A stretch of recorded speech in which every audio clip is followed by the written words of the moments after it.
In this video, we're going to continue taking a look at some of the blocks that are available in WordPress by default. So let's explore the layout elements, which include the media and text block, buttons, which we've already covered in a previous video, columns, and then several different types of separators. First up, let's create a column block. Now this block can be really helpful for creating custom layouts. It allows you to break your content into multiple columns and then add whatever content blocks you'd like to each one. By default, the block contains 2 columns, and at the top, you can choose between wide or full width. Under the column settings, you can use the slider to determine the number of columns you want to create within the block. Then just click within the first column to start editing. To save some time, I'll just paste some text. In the second column, I'll use the / command to add a quote block. And again, I'll paste some text here to save some time. Now remember, you can add any block you like to any column within a column block. But if you just want to display some text next to an image or photo, well, there's a block for that. The media and text block lets you easily set media and text side by side. First, we're prompted to upload or choose an image from our media library. Then, you can add some descriptive text next to the image.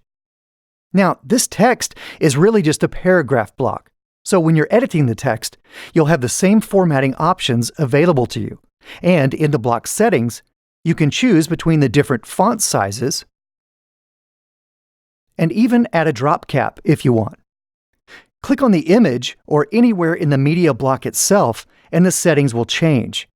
You can choose whether or not to stack the image above the text on smaller screens or mobile devices, and of course, enter some alternative text to describe your image for people who can't see it.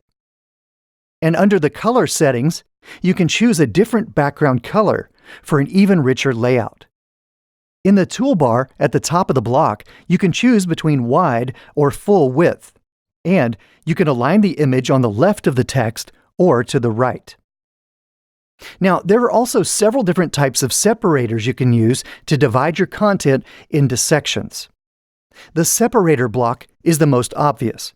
It adds a simple horizontal separator that acts as a visual cue to create a break between different ideas or sections of content.